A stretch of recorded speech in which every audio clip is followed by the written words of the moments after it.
Selamat pagi anak-anak 3 Unci Abdullah. Hari ini Selasa 16 Jun 2020, bab 6 sudut dan tangen bagi bulatan.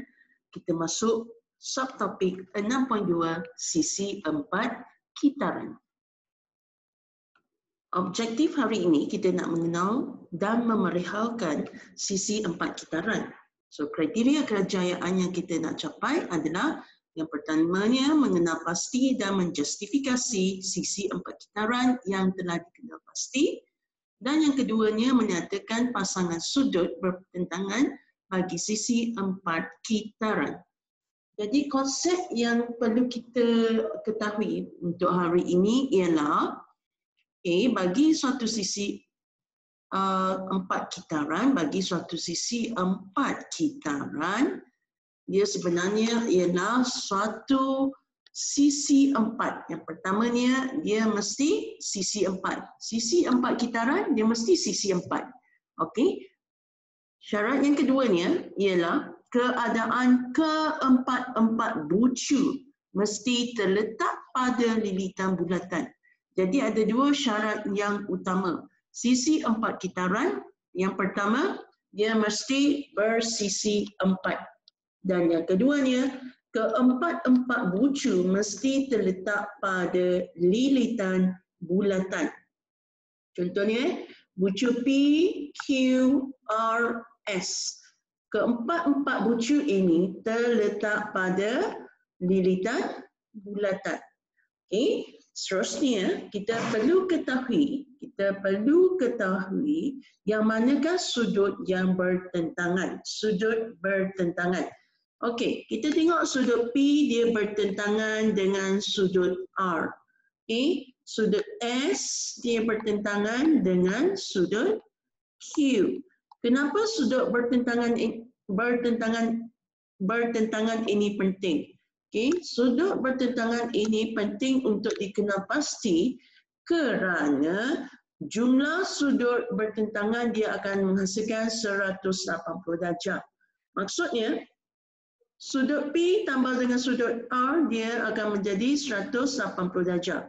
Sudut S tambah dengan sudut Q, dia akan dapat 180 darjah.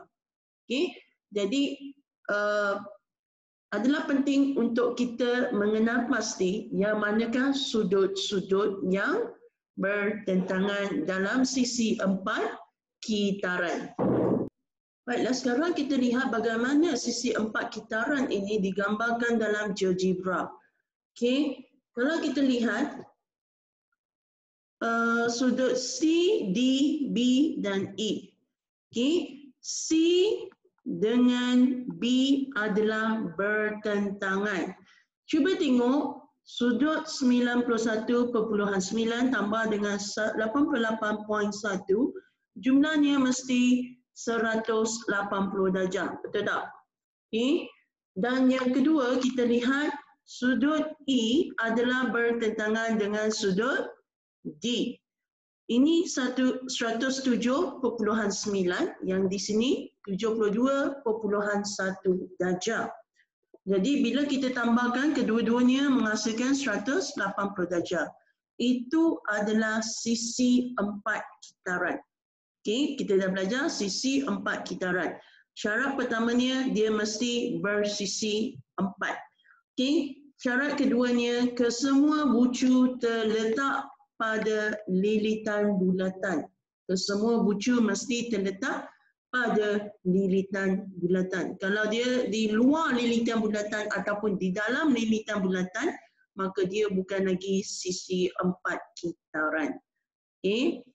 Cuba kita lihat, katakan kita ubah kedudukan titik. Apakah yang terjadi kepada sudut sisi 4 kitaran ini?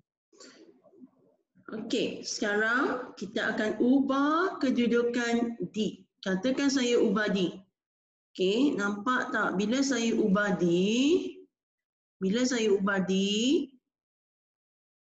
C dan B akan berubah saiz. Okey. Tetapi dia akan sentiasa menghasilkan jumlah 180 darjah. Tengok C dengan B adalah bertentangan. 64 tambah 116 jumlahnya ialah 180 darjah. Okey, sekarang saya akan ubah B. Kalau saya ubah B, cuba tengok saya ubah B. Okey, katakan saya ubah B, D dan E akan berubah tetapi jumlah sudutnya masih 180 darjah. Maksudnya sudut bertentangan mesti sama dengan 180 darjah. Okey, tengok saya ubah. Ini masih sisi 4 kitaran. Tengok perubahan sisi 4 kitaran. Kesemua titik akan berada pada lilitan bulatan. Ini juga adalah sisi 4 kitaran. Jangan ingat bentuknya dah ubah, dia bukan lagi. Okey, tengok 59 tambah 121, 180. 116 tambah dengan 64, 180 juga. Jadi ini ialah konsep utama sisi 4 kitaran. Tengok. Okey, dia boleh diubah di mana-mana saja asalkan keempat-empat bucu terletak pada lilitan bulatan.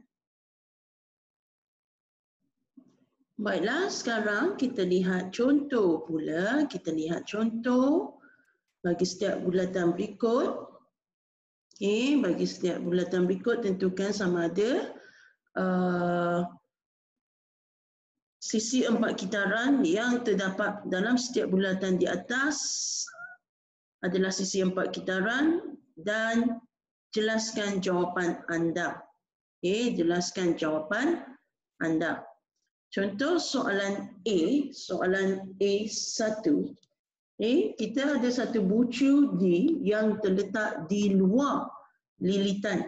Okey, bucu D tidak terletak pada lilitan, maka ABCD ni bukan sisi 4 kitaran. Dia bukan sisi 4 kitaran. Okey, syarat pertamanya sisi 4 kitaran ni dia mesti bucu terletak pada lilitan bulatan. Okey, yang kedua, kita tengok DEFG.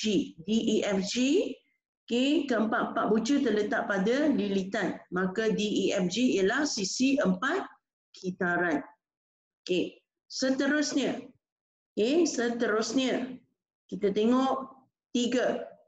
Bucu O ini tidak terletak pada lilitan bulatan. Tidak terletak pada lilitan bulatan. Maka KLON ini bukan sisi 4 kitaran. Bukan sisi 4 kitaran. Seterusnya kita tengok soalan yang keempat. PQRS. Keempat-empat bucu ini terletak pada lilitan. Maka dia adalah sisi 4 kitaran. Okey, kita lihat contoh yang kelima. O ini tidak terletak pada lilitan bulatan. Jadi automatik dia bukan sisi 4 kitaran. Jadi mudah untuk kita kena pasti yang mana sisi 4 kitaran, yang mana bukan sisi 4 kitaran. Soalan seterusnya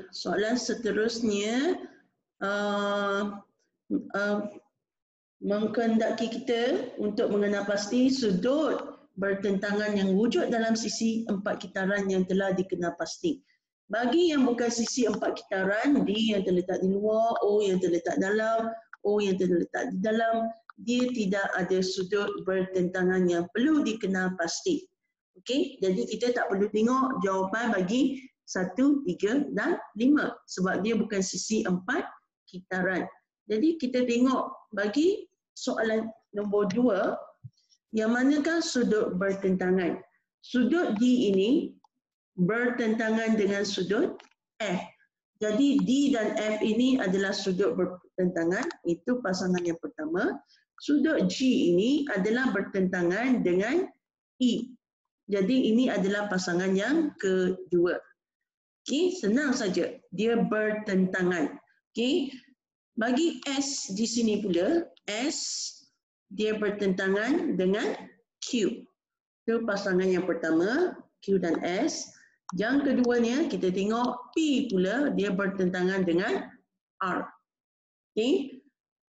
Kenapa S dan Q ni bukan sudah bertentangan bagi P? Sebab dia terletak di sebelah. Ini sebelah. Okay. Sebab dia boleh disambungkan dengan P. Sebelah, sebelah. Okay. Jadi, kita tak boleh nyatakan S ini sebagai bertentangan dengan P ataupun Q ini bertentangan dengan P. Sebab dia boleh disambungkan dengan garisan sebelah saja. Okay. Jadi, yang bertentangan dengan P, kita kena ingat dia mesti tentang. Tentang maksudnya opposite. Okay. Bertentang. Okay. Jadi, soalan untuk hari ini sangat mudah, konsepnya pun mudah sahaja. Jadi itu saja yang konsep yang cikgu nak perkenalkan untuk hari ini, sisi 4 kitaran. Okey, jadi latihannya pun mudah saja, muka surat 144 buku teks, uji minda 6.2A, buat soalan satu semua, memang ada soalan satu saja. Okey. Jadi kita tengok soalan satu seperti biasa cikgu bagi sikit tips. Okey, kena pasti sisi 4 kitaran yang terdapat dalam bulatan di atas dan jelaskan jawapan anda. Okey, untuk soalan satu sudah tentu dia bukan sisi 4 kitaran sebab P tidak terletak pada lilitan. Tidak terletak pada lilitan bulatan. So dia bukan sisi 4 kitaran. Kerana P tidak terletak pada lilitan bulatan.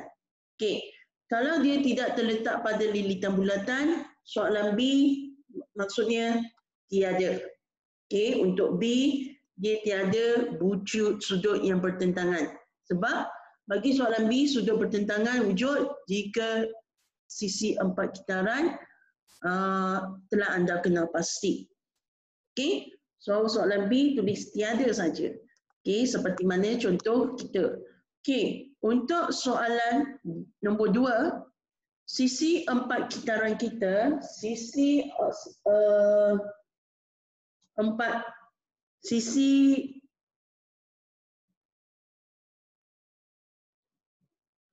kitaran kita ialah sisi 4 kitaran kita ialah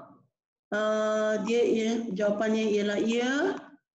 So sisinya ialah D, E, F, G. Okay. Untuk jawab soalan satu, ya, dia adalah sisi 4 kitaran. Sisi 4 kitaran D, E, F, G. Okay.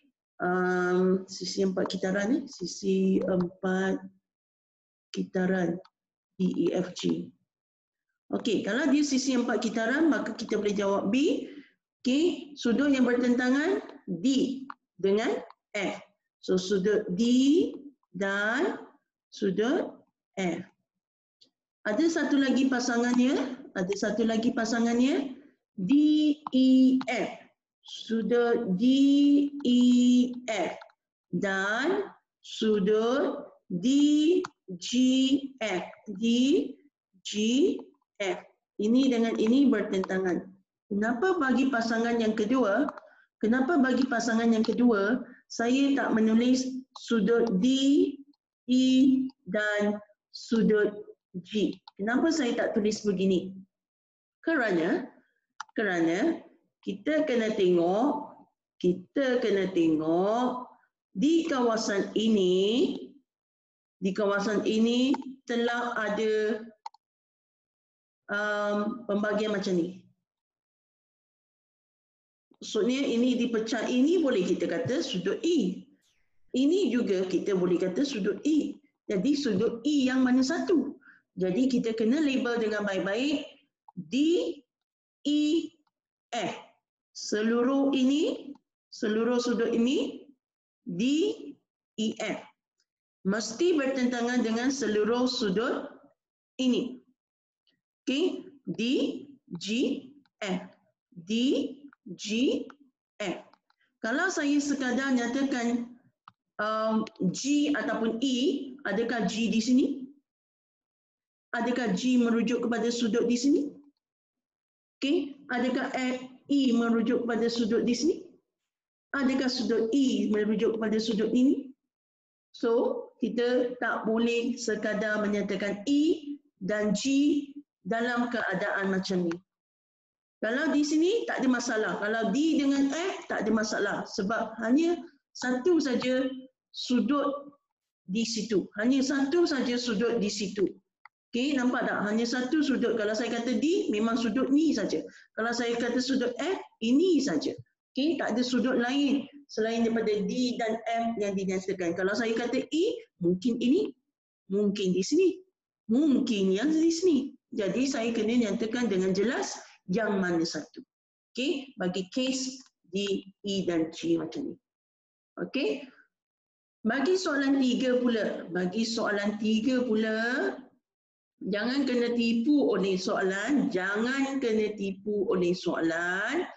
Okey. Di sini ada dua sisi empat kitaran. Soalan 3 ini ada dua sisi empat kitaran. Sisi empat kitaran yang pertama, cikgu labelkan yang warna biru.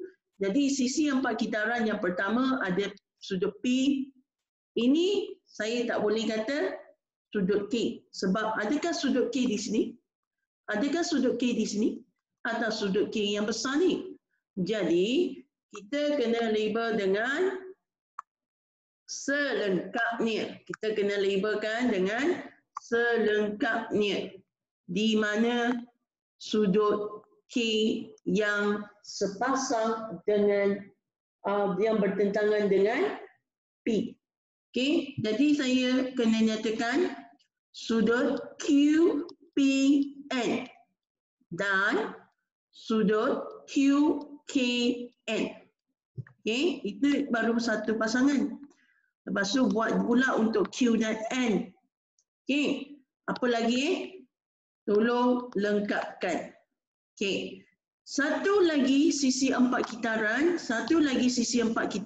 ada di kawasan yang warna hijau ini. Jadi dalam satu soalan 3 ni ada dua sisi empat kitaran. Bila ada dua sisi empat kitaran yang pertama ada satu pasangan sudut bertentangan, ada dua pasangan sudut bertentangan, diikuti dengan 3 sudut bertentangan dan 4 pasangan sudut bertentangan dalam soalan 3. Ada dua sisi empat kitaran, ada 4 pasangan sudut bertentangan. Okey, jadi kena pasti kesemuanya sekali dan nyatakan jawapan anda. Okey, kita tengok soalan nombor 4 pula. Di manakah kedudukan sisi empat kitaran? Nampak tak? Kalau saya tengok A, F, E, D, A, B, C, D, E, F, itu bukan sisi empat kitaran. Itu dah 1, 2, 3, 4, 5, 6. 6. Okay. Jadi kalau 4, saya hanya melihat A, B, D, E. Sisi empat kitaran saya berada di sisi empat kitaran. Kitaran apa? A, B, D, E. Ini ialah sisi empat kitaran saya. Okay, yang saya labelkan dengan warna merah. Yang bucu F dengan bucu C tak payah tengok. Sebab dia bukan sisi empat kitaran kita. Okay, jadi bila dia ada sisi empat kitaran, kita kena bahagian B, kita kena nyatakan bucu bertentangan. 1, pasangan yang pertama. Okey, pasangan yang kedua. Tolong nyatakan apakah jawapannya. Okey, bagi soalan 4, boleh tak saya kata sudut A dan sudut D? Jawapannya tak boleh. Kenapa tak boleh? Sebabnya di sudut A. Ada sudut di sini. Adakah ini sudut A? Adakah ini sudut A? Jadi, kalau kita nak menyatakan sudut A di situ dan kita merujuk kepada sudut ini, Jadi saya kena letak sudut BAE. B pergi pada A, dia dicangkumi oleh E. BAE dan sudut dia bertentangan dengan siapa? Bertentangan dengan D. Tapi saya tak boleh letak D. Sebab adakah D merujuk pada sudut yang ni? Atau merujuk pada sudut ni?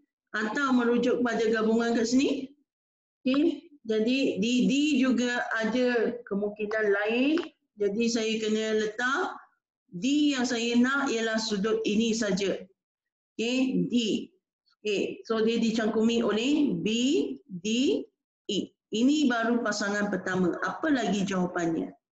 Okay. Tolong lengkapkan semuanya sekali. So itu saja latihan untuk hari ini. Okay. Selamat belajar, jaga kesihatan. Kita jumpa lagi pada hari Khamis.